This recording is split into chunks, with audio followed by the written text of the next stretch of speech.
Today we have the International Cyber Defense Challenge. The event today has teams from Kosovo, Northern Macedonia, and Albania. And then we have teams here in the United States from community colleges, high schools, and colleges. So I'm a computer science and then artificial intelligence major, and then I have minors in cybersecurity and information systems. One of my professors kind of heard about it from a few Iowa State people and was like, this would be a great opportunity and great to kind of expand on this cybersecurity minor.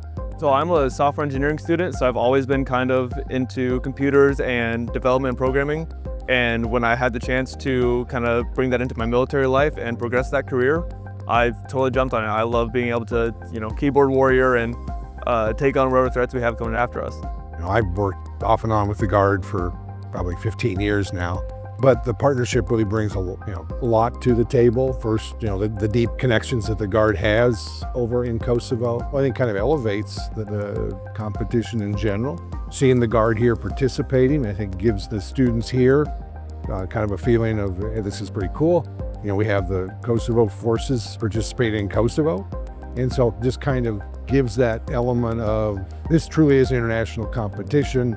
Ours starts out with a scenario, a story, and the students are given some equipment to build, but they're also told, hey, you got to build X, Y, and Z. Here's a few things we give you, but the rest you have to build however you want to build it.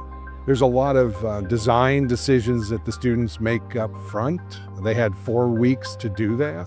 So they've been working for 4 weeks building their environment based on the scenario. This year's scenario is about a 3D printing facility where you get to upload your files and they'll print them for you. We're blue team, so we're trying to make sure that red team stays out of it and stays out of our systems, while also allowing green team, which are the users that are just playing around, kind of to try and be able to still be able to use our services in a secure method. We're monitoring our network against the red team who's attacking us, trying to find out what activity they're doing. They're trying to get our flags off of our systems and then plant their flags as well. So we're just trying to determine how they're doing that and then also harden our systems to make it difficult for them to achieve their objective.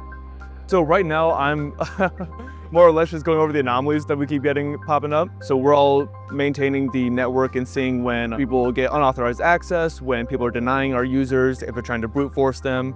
And we're just taking the approach to, people trying to brute force into our attacks, we're banning them off the servers.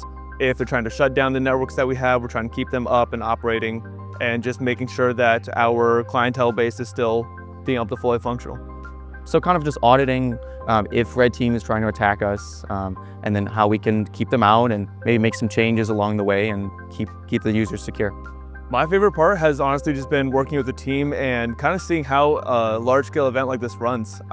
This is my first cyber defense competition, and it's been really cool to see how it's kind of set up, the networks that they make for us, all different VPN accesses that we have, and just maintaining a server base when you have the ability to mess up and there's no real world harm. It's a great opportunity just to be here and meet a bunch of new people, kind of network a little bit, but also just learn these new skills. Before this, I had a little bit of knowledge with AD from previous job experience, but now I feel fairly comfortable in the security aspects, and just pure knowledge is just great to have in all these different aspects that in a more professional setting you wouldn't get to have. You don't really want to experience these bad security situations in a more real world setting, as obviously something's definitely gone wrong then. So to kind of experience this, maybe have the ability to kind of know, if this were to happen, I've actually kind of been here a little bit, I kind of know how to navigate it a little bit. We got to set up our systems from scratch basically, which we don't do a lot. So it's been good to get a lot of hands-on technical experience through that. And then also the collaboration with the team here has been nice as well. It's good just to get out in the community, get some engagement, to let other companies and students know that we exist. I know there's other Des Moines companies that come down for this as well. It's just good representation. Well, this event wouldn't happen without the Guard. We'd have never stood this event up without the support of the Guard and the partnership program. We're hoping we can kind of expand it a little more out to more Adriatic countries, maybe get a couple other states and their Guards involved. This is year 4 of what we can consider a long run, so